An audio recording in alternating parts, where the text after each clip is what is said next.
Gagasan itu asupan pokok demokrasi berkualitas. Gagasan mesti dipertarungkan. Yang terbaik akan menang.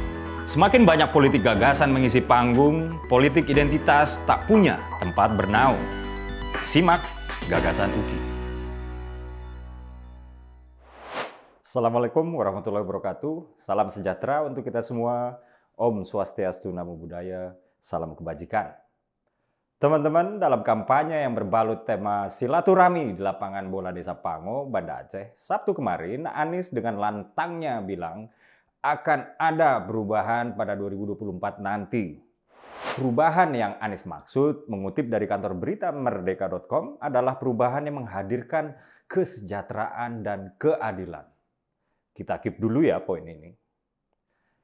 Flashback sekitar sebulan yang lalu, Anies menantang orang-orang yang tidak atau belum mau untuk memilihnya agar lihat rekam jejak Anies. Katanya, sekarang saya telah mengabdi selama 5 tahun. Silahkan menilai saya berdasarkan kenyataan dan rekam jejak, kata Anies. Saya sepakat dengan Anies untuk lihat rekam jejaknya. Nah, terkait poin pertama tadi, poin yang diungkapkan Anies di depan pendukungnya di Aceh yaitu akan ada perubahan pada 2024, perubahan yang menghadirkan kesejahteraan dan keadilan. Mari kita lihat rekam jejak Anies selama memimpin 5 tahun di DKI.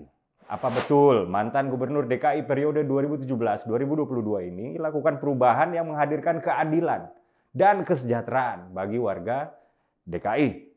Untuk mengukur kesejahteraan yang dimaksud, saya akan memakai 2 indikator kesejahteraan, yaitu kemiskinan dan ketimpangan.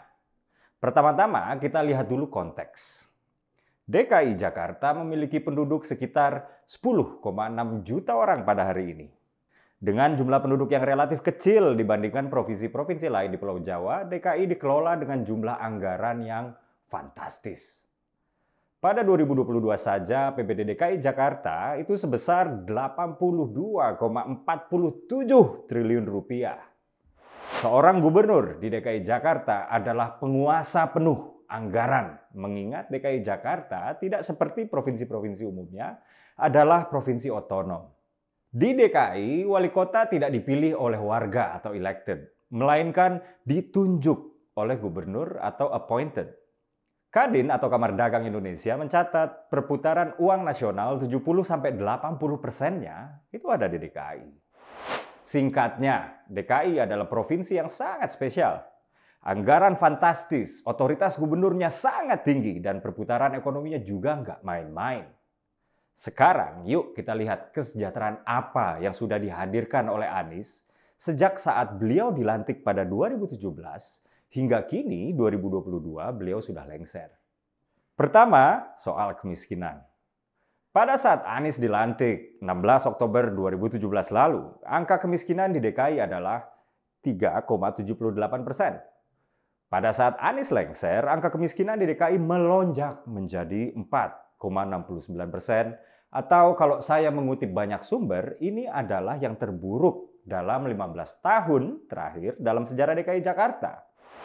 Singkatnya, jumlah orang miskin di DKI bertambah sebanyak 108.000 di era Anies Baswedan.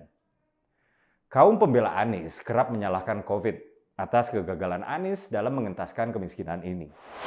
Begini, yang alami kontraksi ekonomi akibat COVID bukan cuma DKI Jakarta. Akan tetapi, daerah-daerah lain sudah alami pemulihan sejak 2021 lalu. Jawa Tengah di bawah kepemimpinan Pak Ganjar misalnya, angka kemiskinan sempat naik pada 2020 karena COVID. Kemudian turun lagi pada 2021 dan seterusnya, hingga kini mendekati level sebelum COVID. Rata-rata nasional juga demikian. Ini artinya kemiskinan DKI belum juga ada tren pemulihan di saat daerah lain sebenarnya sudah rebound. Menjadi semakin ironis, anggaran penanggulangan kemiskinan di DKI setiap tahun meningkat. Tapi angka kemiskinan di DKI lebih meroket lagi. Saya berpendapat bahwa Pak Anies memang tidak kompeten untuk memimpin sebuah masyarakat, terutama dalam membawa kesejahteraan. Pada akhirnya dikerahkanlah pasukan-pasukan udara untuk menyalahkan COVID.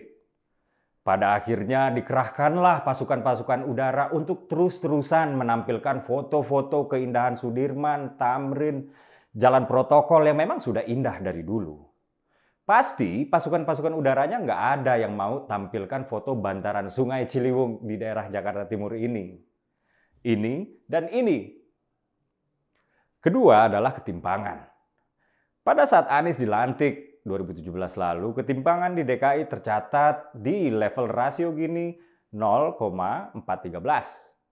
Pada saat Anies lengser, ketimpangan tersebut berada di level 0,423. Atau yang terburuk dalam 7 tahun terakhir di sejarah DKI Jakarta kalau kita merujuk pada data BPS. Ketimpangan ini jauh di atas level ketimpangan nasional, yaitu 0,384. Oke, COVID memang membuat ketimpangan naik. Tapi kok yang nggak turun-turun, malah naik terus. Padahal anggaran melimpah, penduduk relatif sedikit, dan lebih terdidik dibandingkan provinsi lain. Apalagi DKI berstatus provinsi otonom. Perubahan yang menghadirkan keadilan dan kesejahteraan macam apa yang dimaksud Anies di depan pendukungnya di Aceh itu?